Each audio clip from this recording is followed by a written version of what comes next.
Good to have everybody here tonight. Had to wait a second back there, make sure the camera would come on, and looks like it did. So I think we are good to go. Uh, Usually I come to you on the last Sunday night of the year, and we talk about the year that has passed and what we're going to do ahead of time, and in the next year. And this year we're not going to do that. We're going to talk about something completely different. Uh, I did make a note that next year I won't be talking to you on the final Sunday because the November has 5 Sundays in it next year, which is a rarity because I think I've been speaking to you on the last Sunday of the year for years. It seems like through one way or another. So next year somebody else will be up here. I guess Bobby will be up here. It'll be the fourth Sunday as opposed to the fifth Sunday. So that will be a little bit of variety for us. See if we can get this thing going here.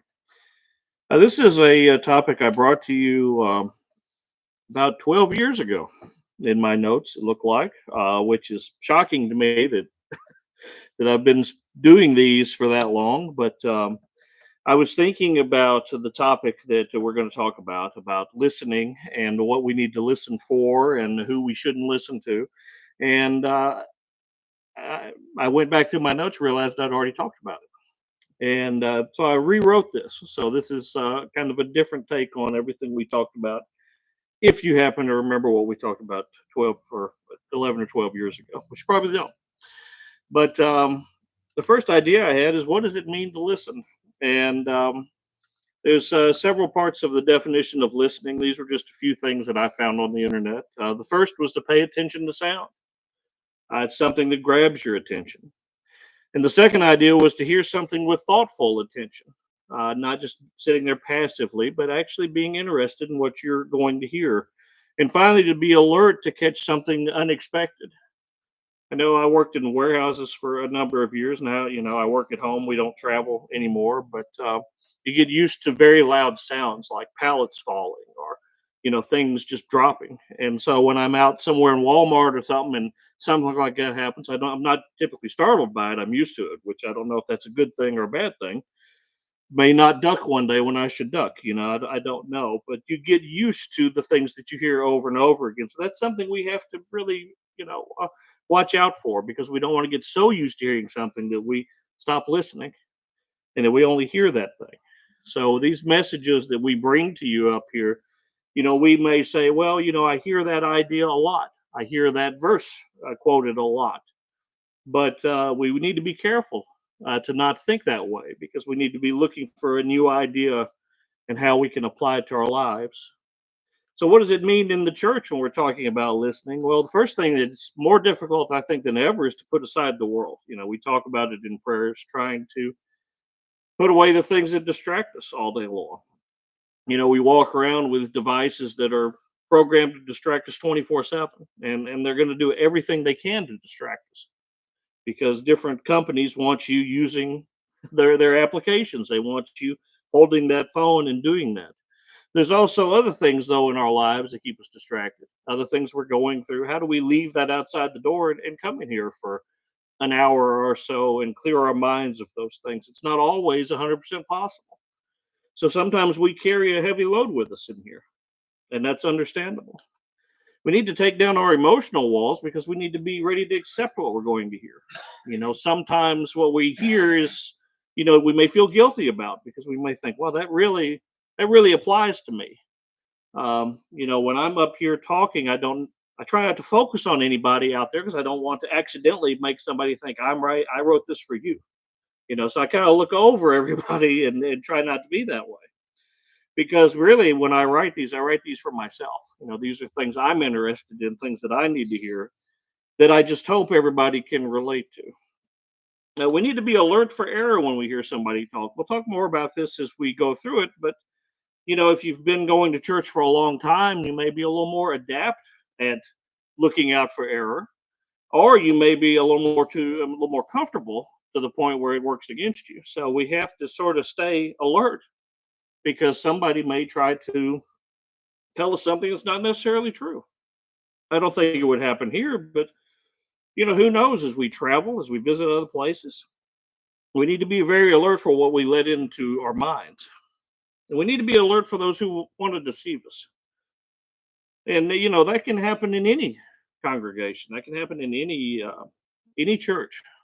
And in some churches, of course, I don't think we would probably not attend it because we know just from the get go we don't agree with what their message is.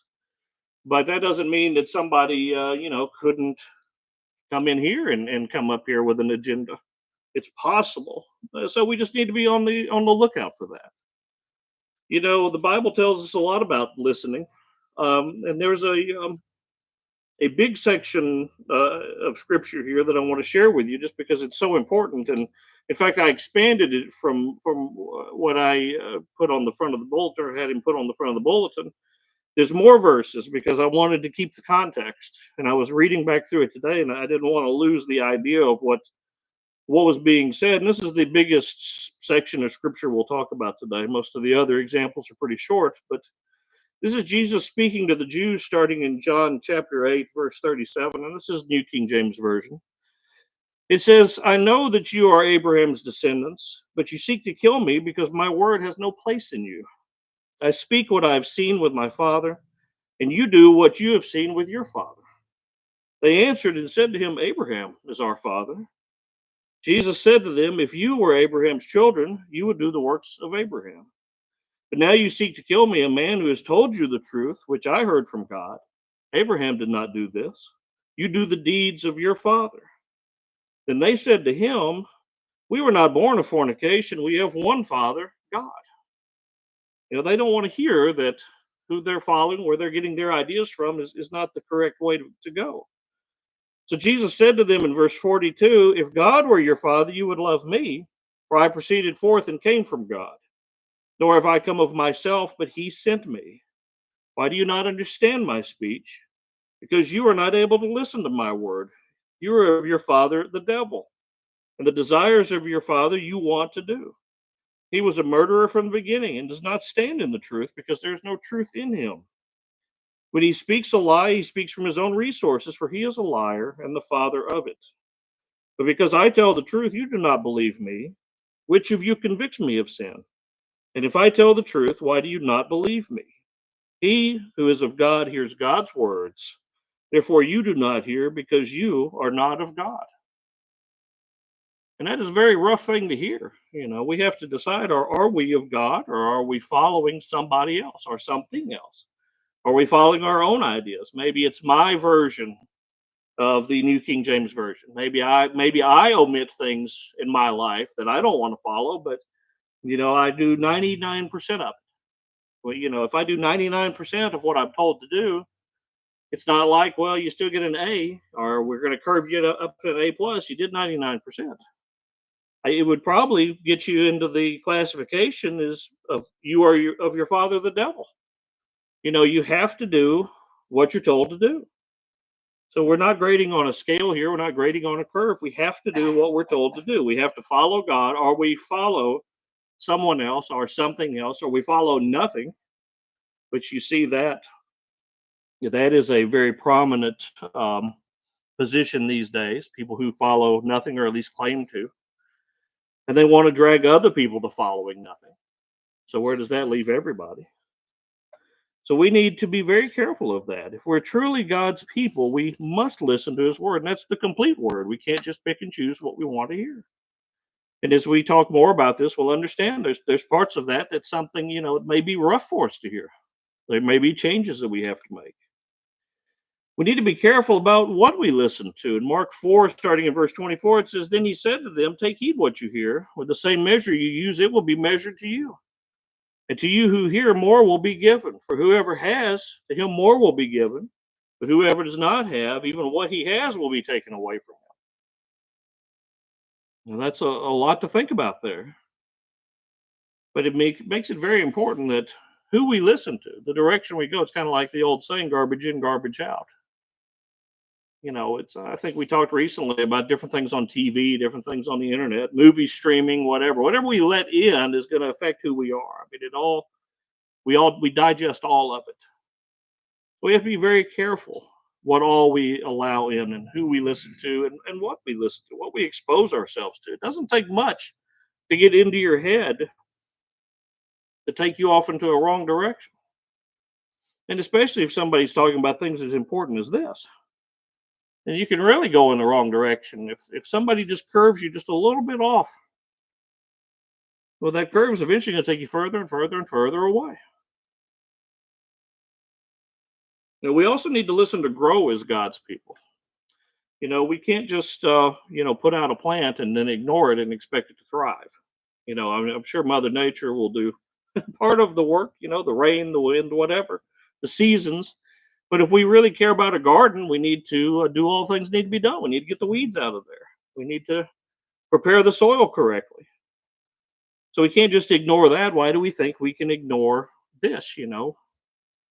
If we just turn away and we don't listen and we don't do the things we need to do and we decide not to grow, that's exactly what will happen. Be just as easy to sit at home on Sunday mornings and watch Meet the Press, even though that would be terribly depressing. I think I wouldn't want to watch that. But it says in Proverbs 2, starting in verse 1, it says, "My son, if you receive my words and treasure my commands within you, so that you incline your ear to wisdom and apply your heart to understanding, yes, if you cry out for discernment and lift up your voice for understanding, if you seek her as silver and search for her as for hidden treasures, then you will understand the fear of the Lord and find the knowledge of God. For the Lord gives wisdom, from his mouth comes knowledge and understanding." So you see, it kind of escalates with each verse there. How important is this? How important is it to grow? How important is it to follow God? To seek knowledge, to listen, to be active, to continue to participate, to continue to want to grow. It's very important. We're not going to master this no matter how long we sit here. We're not going to just finally get to the point where, hey, you don't have to come to church anymore. You got it. You figured it all out. We can do that with high school. You're going to finally get that diploma and don't come around anymore, please. You're done. Go on to the next step. We have other people to deal with. There are things you will graduate from in life, but being a Christian hopefully is not one of them. We need to listen in order to be saved. This is the most important idea of all, I think. John 10:27-28, "My sheep hear my voice, and I know them, and they follow me. And I give them eternal life, and they shall never perish, neither shall anyone snatch them out of my hand." What a great, comforting statement.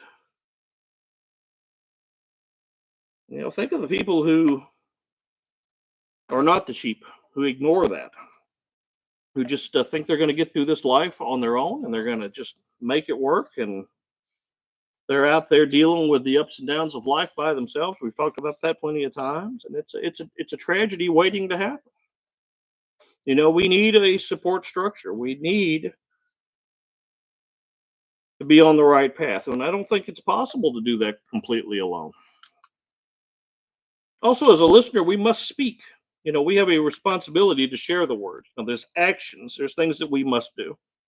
I've talked about the Lord's Supper before. You're not just passively taking the Lord's Supper, you're actively doing something. You're actively taking part in something. And as a Christian, we have to actively take part in sharing the word. Mark 16, starting in verse 15, says, "And he said to them, Go into all the world and preach the gospel to every creature. He who believes and is baptized will be saved. He who does not believe will be condemned." Now, what if it's up to me to share the truth with somebody and I'm the only person that's going to do it? Does my inaction condemn somebody if I don't take that step, if I don't do that? Possibly. So we have a big responsibility. That's a huge responsibility. And we have a responsibility to those we share the word with. And first of all, is to speak the truth. It goes back to what we were saying earlier. We don't want to try to put our own desires on top of what we're doing. I'm not up here talking to you for any ability I'm going to get, or any, I'm not going to get a certificate in the mail saying, "Hey, good job." They're not going to put me in the front of the Wilson Post. Jason was preaching the other night. None of that's going to happen. It wouldn't matter if it did.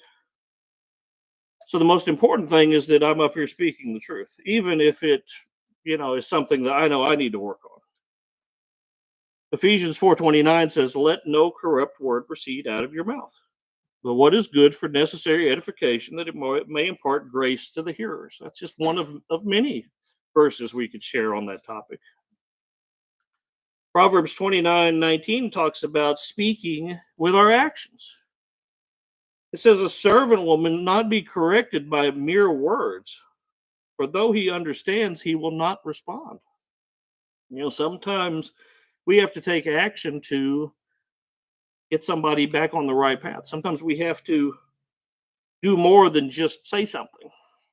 It's like the story about you know somebody who's starving, and you walk up to them and say, "Well, I hope you get something to eat." That doesn't fill them. Doesn't do anything for them. That's a hope. We have to take action.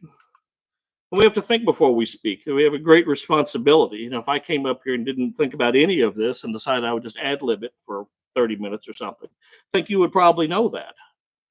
Hopefully, you would. So we have to think before we speak like this. We have to think before we speak to each other. You know, um, there's so much writing on our words. They're important, and people are listening to our every word most of the time. So we don't know who we're going to impact by the things we say. Proverbs 29:20. Do you see a man hasty in his words? There's more hope for a fool than for him. I mean, you can see that every night on the nightly news. There's some fool somewhere saying something, and typically they're a politician, and typically they're behind a podium somewhere. And wow, I wish they hadn't said that.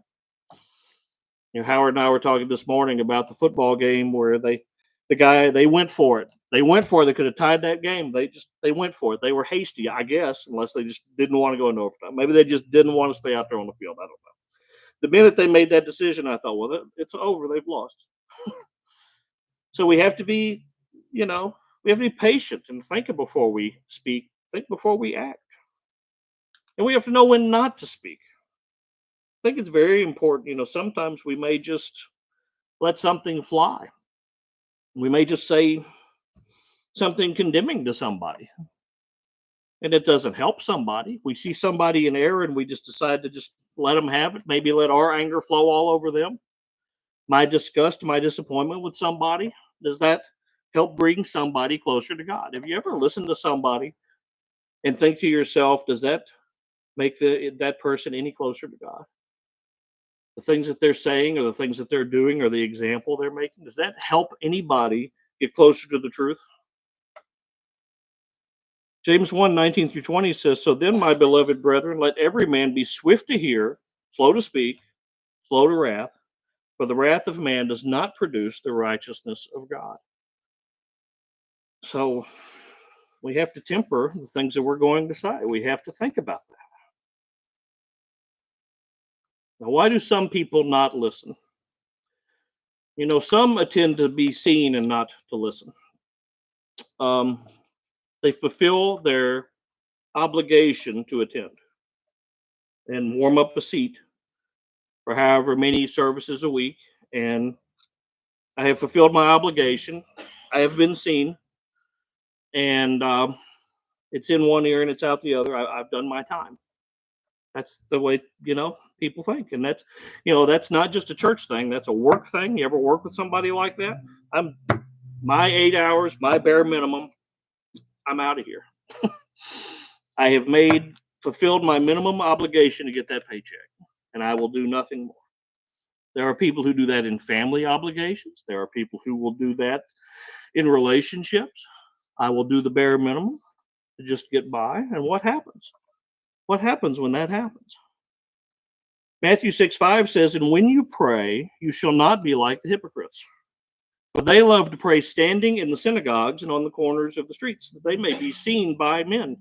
Assuredly, I say to you, they have their reward, a worldly, temporary reward. They will not even be really remembered the next day. How fast, especially in 2025 almost, do we move on to the next thing? This afternoon I'm watching the football game. They come through special report, Jimmy Carter. Special report, Jimmy Carter. Something else will be trending in 3 hours, I guarantee it. There will be some other story that we're on to the next thing. And probably the majority of the country is already on to the next thing. They're thinking about Sunday night football. It is just one thing after another. We've lost our ability to focus as a people. because it's just constant information. Some do not want to sacrifice. Now, this is an interesting thing to think about. What do we have to sacrifice as Christians? If you or I are up here thinking about that, you probably don't think a whole lot about it. This is who we are. This is what we do. But there are a lot of people who say, well, I would have to give up certain things. I would have to give up the ways I behave, the people I hang out with. There are big things at stake for a lot of people, possibly family members. People don't want to, they don't want to be told they're wrong and then have to make adjustments and have to make big critical decisions like that. Matthew 19:21 says, honor your father and your mother, and you shall love your neighbor as yourself. The young man said to him, all these things I have kept from my youth. What do I still lack? Jesus said to him, if you want to be perfect, go sell what you have and give to the poor, and you will have treasure in heaven, and come follow me. So if I sacrifice in my life, it may not be a financial sacrifice to be up here, but it may say that as a Christian, I have to give up an old high school buddy I had for years because that person is into all kinds of who knows what. They've never changed. They're still stuck in high school in that mindset. Is my treasure in heaven more important to me than that friendship that I've had for 20 or 30, well, more than 30 years since I've been out of high school? But you know what I mean. Is the treasure in heaven something that I care more about than something I have to sacrifice in this world that doesn't, in the end, mean that much at all? And that goes on to the next idea. Some only care about the here and now. It's about today. And it's about what's right here in front of me. In John 6:25-29, it says, and when they found him on the other side of the sea, they said to him, Rabbi, when did you come here? Jesus answered them and said, most assuredly, I say to you, you seek me, not because you saw the signs, but because you ate of the loaves and were filled. Now that right there, that's about the temporary pleasure of eating and being filled. And that's all that's important. And they're going to follow him around, and because this is my food ticket. And when you see a church, I get mailers in my mailbox all the time. Come to so and so meeting. We've got lunch and ice cream. There was one ice cream not too long ago. I mean, it's amazing, and that's to get people in the door. And once you do that, you're going to have to keep doing that. That's why you have to build a church with a cafeteria in it now. I don't know if you've ever been in a church with a cafeteria in it. I have been for a wedding or something. I don't remember, but it was like a high school cafeteria. I mean, it had the place for the tray, and you took the tray down there, and I was just like, wow, this is unbelievable. And if you promise them a gym, you're gonna have to build a gym too, and you're gonna have to have a walking track. I've seen that before, big walking track, and that becomes the business of the church, because once you've put that out there, you cannot take it back. Kind of like what we were talking about this morning. Once gas goes above a dollar, it's never going back down again. They might as well leave that dollar up on there, and then the $2, it never goes back down. Funny how that works. They tease you a little bit, 20 cents here, but it never really goes back down in the end. So once you set out to do these things to get people in, and you're not following what you're supposed to follow, and you're bringing them in with something other than this, you're going to have to keep doing that. There's a church on the way to Mount Juliet over on Highway 70. They have a full coffee shop, and you can see it from the road. You can identify the coffee shop clearer than you can identify the church. The building doesn't even look like a church to me, but the coffee shop's right there on the end. So they know what people care about. Many seek approval, but they don't want correction. Yeah, and I get that. I don't like being corrected. I don't like being told the things that I do wrong. That's an ego thing, and we all have it. So if that is our goal in life, that's my mindset. I never want constructive criticism. I never want to improve as a person. Then I'm certainly not going to want to hear any of this, and I might as well just do what a lot of people are doing right now, sitting at home and watching football. That's what a lot of people are doing on Sunday night. It's not just here. I'm not pointing fingers out here, because you can go right down the street. You can drive by these churches on Sunday morning. The parking lot's full. You can drive by on Sunday night. It's half empty or more.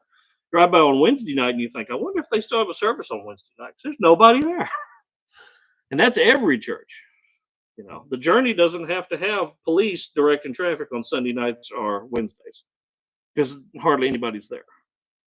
because the world has taken over on those times. So we have to ask ourselves, why is that? In Isaiah 30, starting in verse 8, it says, "Now go, write it before them on a tablet, and note it on a scroll, that it may be for time to come, forever and ever, that this is a rebellious people, lying children, children who do not hear the law of the Lord, who say to the seers, do not see, and to the prophets, do not prophesy to us right things.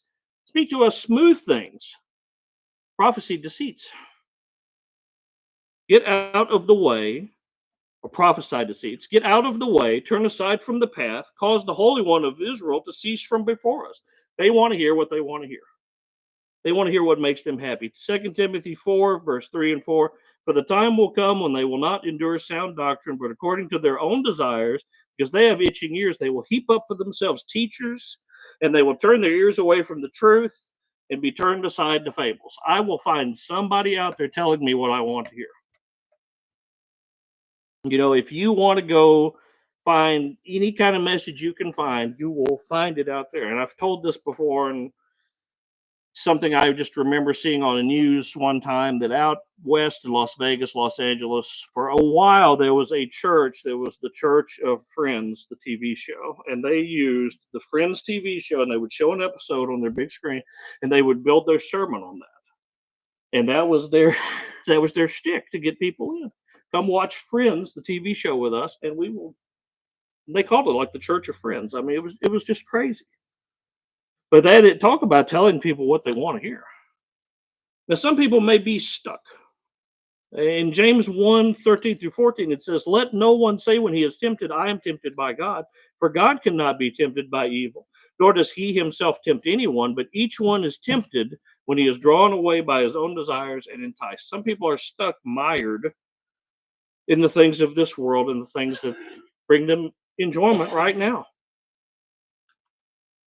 And there are plenty of people who hear but do not listen. So you have plenty of people who show up for church and who sit there and they warm the seat, and they may show up more than any of us. They may be every single service, and they don't hear a thing that's happening. Well, they don't listen to a thing that's happening. They hear it because, I'm talking, but they don't, it kind of bounces off of them like the "I'm rubber and you're glue." And, I think especially when I was younger, I'm sure I was in the same boat. I mean, I think we all may go through it at a time. There's always a rebellious phase. In Matthew 21:32, it says, "For John came to you in the way of righteousness, and you did not believe him, but tax collectors and harlots believed him. And when you saw it, you did not afterward relent and believe him." Didn't everything Jesus could throw at him, everything that could be thrown at him from John, didn't believe it, did not believe it. But the tax collectors and harlots believed it immediately. They believed John. Now that's saying something. There's a lot of people who are resistant to the message, even if they hear the message forever. That's just the way it is.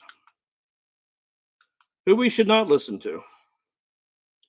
I think it's very important to think for just a second about who we should not listen to, because if we're talking about who we should listen to, then we should also look at this also. It says, "Guard your soul by knowing what came from God instead of what comes only from man." Like you said, if it's a 99% sermon, then you have 1% of error. It's like if you went up in Elon Musk's rocket ship and he said, "Well, 95% chance you're going to make it back." I'm not going on that trip. I'm sorry. That's 5% chance. We don't know what's going to happen. So if it's a 99% sermon, do I want to hear it? Will I be smart enough and have enough knowledge in the Bible to know I'm hearing a 99% sermon? I don't know. Hopefully we would all. Hopefully we would know. Hopefully, though some people I think are very expert and they're very sneaky. If I really wanted to sneak around and put error in this, would one of you catch me? And no, I did not. So this isn't a game. I'm not trying that, but we have to be very careful because it just takes a little bit. 2 Peter 1:21, for prophecy never came by the will of man, but holy men of God spoke as they were moved by the Holy Spirit. There are a lot of people out there, I think, preaching today that, they act like they are prophets today. They call themselves prophets. They will work, it's everything they can do to manipulate people and to take people, in the wrong direction. I was looking at something the other night. Somebody had posted something about, I finally resigned from the Mormon church. And they had to send in this form. I was just shocked. I was so shocked I took a picture of it on my tablet at home so I'd go back to it one day. All the things they had to agree to be removed from the role at the Mormon church. It was unbelievable. It was it's so businesslike. They've turned it into such a business. And again, I ask, does that bring you any closer to God? I mean, can you imagine if we had forms and regulations here that, that we piled on top of the Bible? And it's just unbelievable what people will do. It is unbelievable. So we should not listen to false teachers. I don't mean just to call out that one church. I mean, there's a lot of false teachers out there, not necessarily people who are involved with the church, people who don't want you to go to church at all, just liars all over the place, really. I mean, it is a crazy world. And now that they have your device to come to get to you just immediately, people have never had so much access to all of us as they do now. It was easy to kind of, weed out the scammers and stuff. They might call your home phone, they might mail you something, but now they can text me right now and tell me, well, the postal service, we're the postal service and we can't get your package to you, but somehow we know your cell phone number, but we don't know your address. I don't know how that works, but that's the world we live in. They can come right to us and they'll do anything that they can to separate us from our money.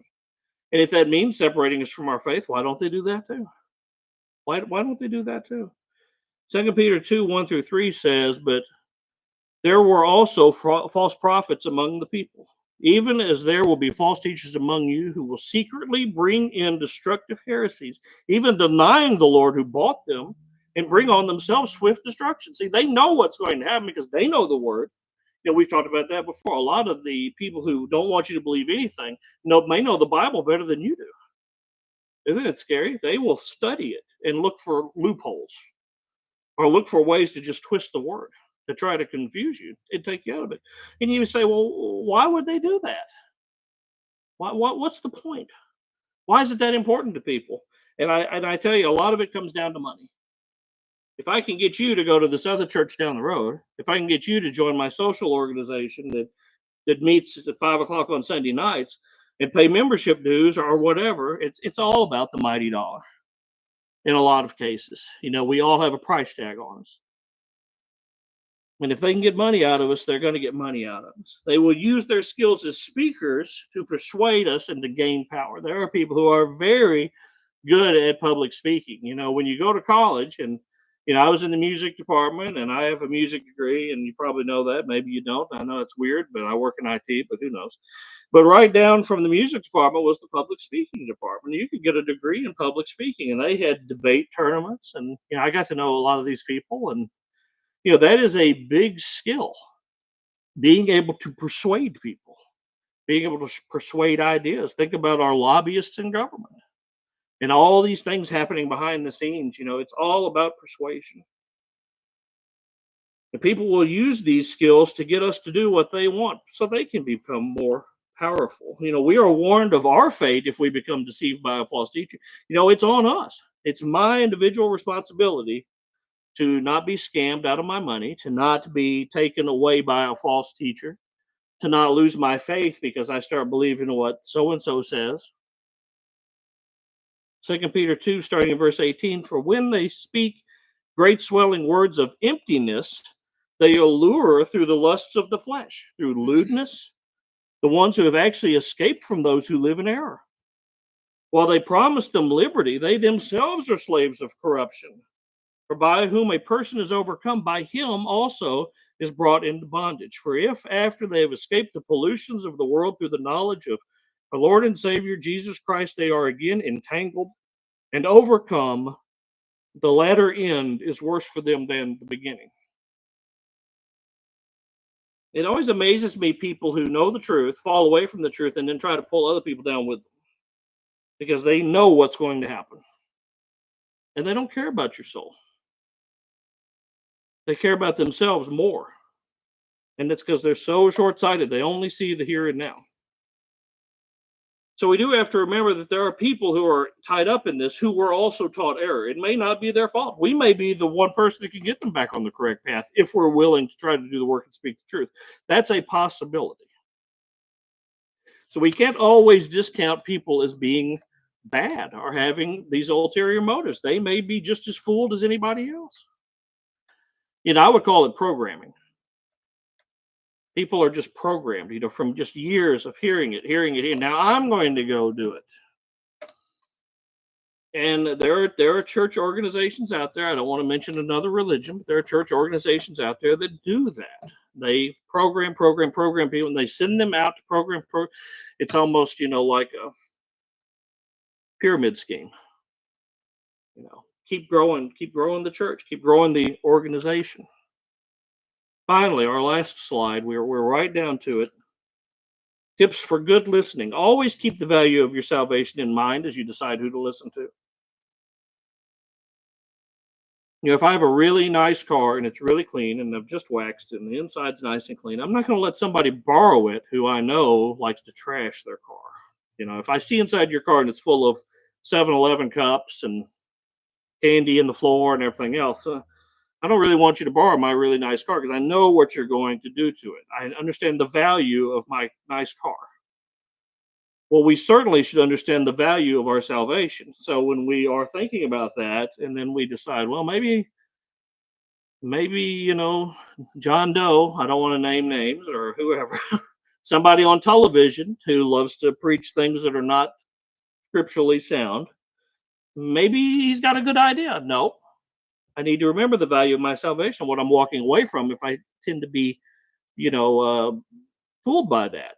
Matthew 7:6 says, "Do not give what is holy to the dogs. Do not cast your pearls before swine, lest they trample them under feet and turn and tear you to pieces." So we need to remember the value of our salvation and not just give it away to people willy-nilly. We need to study. In Ephesians 6:11, it says, "Put on the whole armor of God that you may be able to stand against the wiles of the devil." And in Ephesians 6:14, it says, "Stand therefore, having girded your waist with truth, having put on the breastplate of righteousness." I can't figure out that thermostat back there to save my life. I can't do it. And I went out to the internet and I printed out the instructions, and it's like a book. I mean, it's unbelievable to me. So if I studied that document, I would probably be able to walk back there right now and program the thermostat. But if I don't study it, if I don't read about it, it's just like foreign language to me when I look at it. So if I don't study and do what I'm supposed to do, and I don't keep up with this, and I don't keep being interested in this in 2025, what do you think is going to happen? Midway through the year, I'm probably going to stop showing up. It would happen to anybody. If we don't stay on it, if we don't look for ways to actively apply it to our lives. There are sometimes I think about things in here and I study for these and I write these Wednesday night things and I think, ooh, I'm not doing that right. And that's enough to get me corrected and back on track for at least a little while until the next time that I have to do that. And I'm not doing that right. But you see, me constantly going back and forth reminds me I'm not doing that right. Then I hear these messages and I can say I'm not doing that right or that right. The more I'm exposed to it, the more it keeps me on track. The more I ignore it, the more I walk away from it, the more I'm going to fall away from it. And I'm just going to go off and do whatever. So we need to do the work. We need to study. We need to compare what we hear to the Bible. Very important. 2 Timothy 3:17 or 16 and 17 says, "All scripture is given by inspiration of God, is profitable for doctrine, for reproof, correction, instruction in righteousness, that the man of God may be complete, thoroughly equipped for every good work." So it's all there. Everything we need is right here. So what if I hear something and I say, well, that's not in there. I need to look in there and I need to figure it out.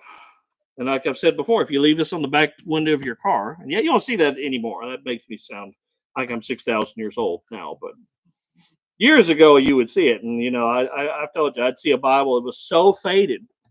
It's been in the sun forever.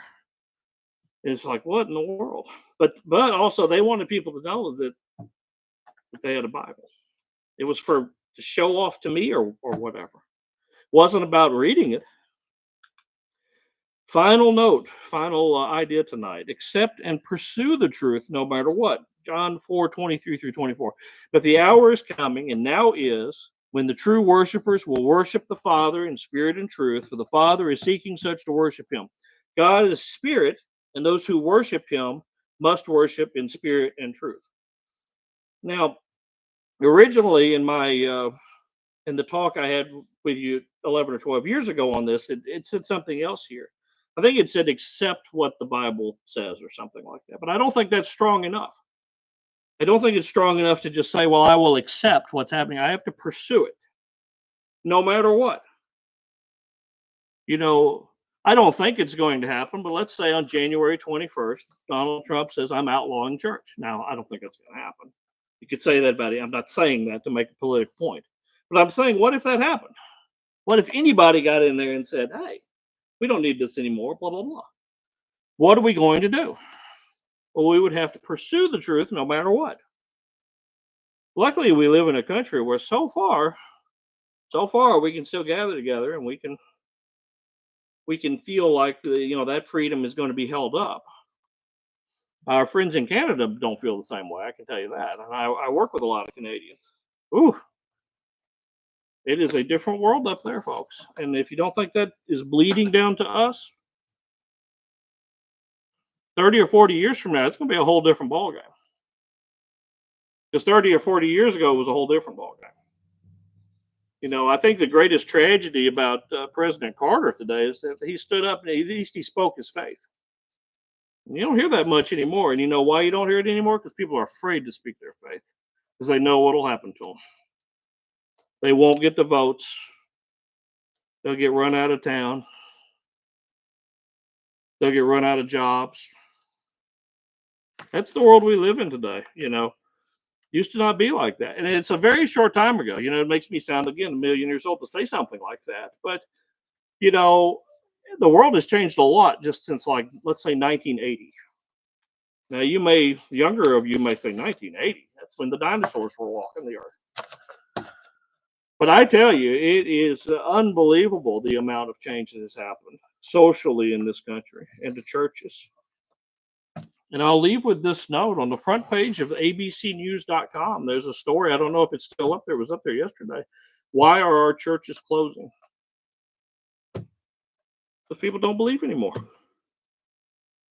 What are we going to do about that? So I think listening is very important. I think it's a shame.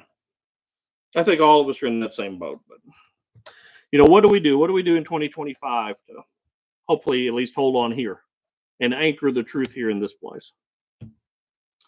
I hope it's been profitable to talk about this tonight. I mean, it has been for me. I enjoyed going through it and rewriting it. And every time I look at these, I think the thing that really gets me is when I look at something I wrote 10 or 11 years ago or longer, I don't have those same thoughts anymore.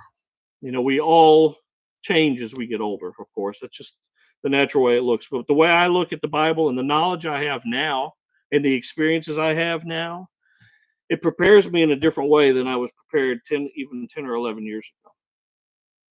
So I think that's a good thing. And it's a gift to be able to stand up here on the last Sunday of the year and be able to talk to you. And I look forward to doing it again, I think in March. And hopefully it'll be warm and nice and we won't be getting ready for more cold weather. If you do have need of the invitation tonight, I know I've rambled a little bit, but we know what the invitation is about. I don't think any of us are subject to needing to be baptized. I don't believe, but if you do have need, something you need to get off your heart and your mind, and you need to talk to somebody about it, or you need to declare something and get it off your chest completely, now's the time to do this as we stand and sing. There's a fountain